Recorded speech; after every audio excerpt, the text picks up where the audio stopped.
संकटा मैया की जय। आप सबको एक संकटा माता की कहानी लेके आई हूँ। आप सब संकटा माई के संकट दूर करती हैं, वो संकट दूर करने वाली हैं। जिसे संकट में परेशानी में फंसे हो वो सब संकट दूर करती हैं। ये कहानी हमारी सुनना जरूरी। ये कहानी संकट वाली कहानी अधूरा नहीं छोड़ना चाहिए, पाप लग जाता है पूरी कहानी सुनना।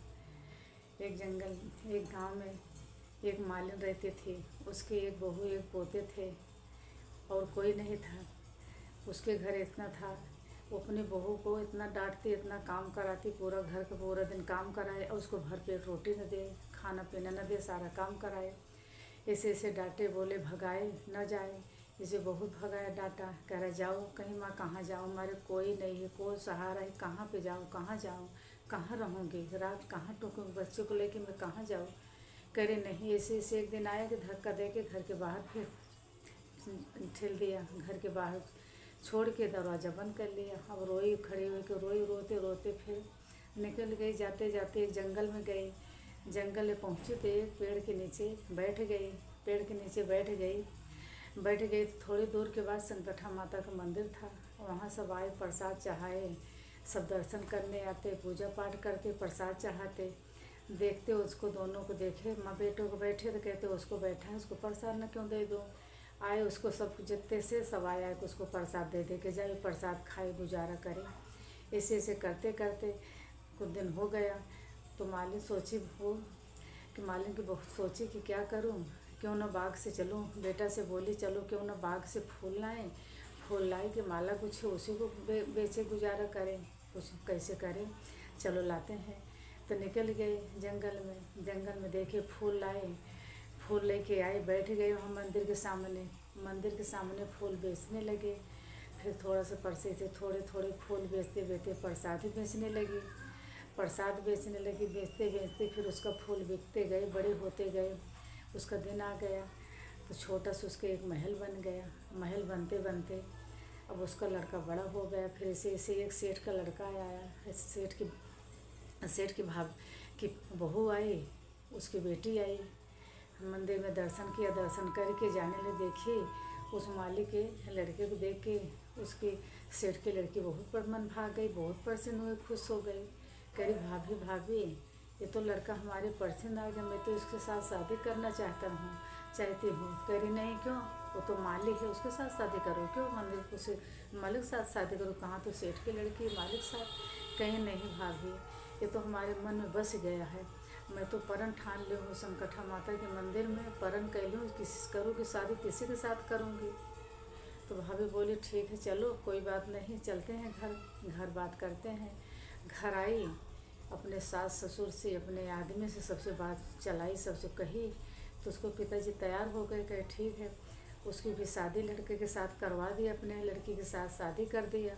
शादी करके अपने घर आई, अपने सास के साथ रहने लगी, सबके साथ रहने लगी, कारोबार करने लगी। ऐसे ऐसे उसका घर बड़ा होता गया, बहुत बड़ी हो गई। अब सारे गांव में ढिढोरा पिट गया। उसको मालिन के तो बहुत बड़ा मकान हो गए, उसकी लड़के की शादी भी हो गई, अच्छे से बहू भी आ गई उसके घर में। ये तो संकटा माता के मंदिर में जाओ पूजो तो ऐसे ऐसे उसका भला हो जाता, संकट दूर कर देती हैं। चलो न क्यों न करे, सब गांव के पूरे आई, सब पूजा पाठ करने लगे, संकटा माता के मंदिर में सब पूजा करने लगी। और उधर जो मालिन थी उसकी सास, उसके तो कुछ नहीं रहा, एकदम कंगली हो गई, कुछ भी खाने की रोटी भी नहीं रहा। अब क्या करे, खाते भूखी से पड़ी थी। वैसे देखते घूमते घूमते आई, मंदिर में आज पहुँची। उस देखी तो बेटे को बोली बेटा मेरी बहुत भूख लगी है, कुछ खाने को दे दो, कुछ खाने को दे दो, अपने घर में रख लो, तुम्हारा आपका कार्य भी करूँगी, खाना भी दे दो, हम आपके घर में सारा काम करूँगी। अब बेटा उसको देख के बहुत तरस आया, बहुत आया, तो उसको ले गया अंदर, घर में ले गया, सारा काम करने लगी, उसको खाना भी दे दिया, उसके घर में सारा काम करने लगी।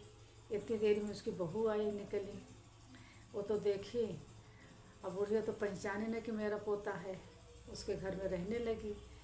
और फिर आई उनकी बहू, देखी तो देख के पहचान लिया। अरे माँ तुम्हें कौन हो, तुम कैसे आ गई, कैसे आप यहाँ आना पड़ा, कैसे यहाँ पर आ गई आप कैसे आ गए। कह रहे अरे मैं क्या करूँ, हमारे घर में कुछ नहीं रहा, मैं ऐसे आ गई, इस बेटे से बोली इनको काम पे रख लो, भूख लगी खाने दे दो, इसे काम पे रख लो, तो ये काम करने आई हूँ। कह रहे नहीं आप समझ नहीं पाए, ये तो आपका पोता है, मैं आपकी बहू है, पोता है, क्यों तुम कार्य करोगी, तुमको कार्य करने कौन हो सकता है, तुम कार्य मत करो, इसे तुम खाओ रहो, आपका पोता है, चलो अपने बहू के साथ पोते के साथ रहो। कहीं उसे उसको अपने घर में रख लिया, पहचान लिया, रहने लगी अपने पोते बहू साथ सबके साथ रहने लगी। बुढ़िया कितना उसके दिन लौट आया, संकटा माता कैसा दूर कर दे, उसको कैसे बड़ा कर दिया। संकटा माई सबको संकट दूर करते हैं। वो बुढ़िया आके नौकरानी बन के उसको घर से निकाला, वो आके नौकरानी बन के उनके यहाँ काम करने लगी। तो किसी को संकट में दूर नहीं चाहिए डालने को। संकटा माता सबके ऊपर भरा करती हैं, उसको तो संकटा माता सबको धन दौलत दे दिया। उस बुढ़िया तो भंछे गली गली भंछे, पेट न भरे कुछ हो, उसको तो सारा वो हो गया।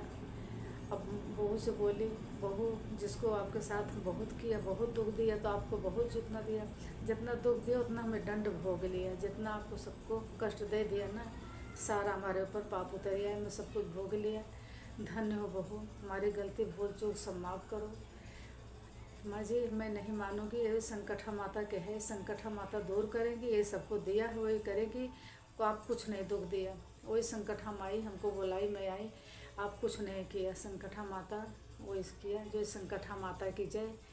जैसे सुनने वालों को हुंकारा, भरते वालों को सुनकारा। संकटा माता जैसे सबको भला करें। संकटा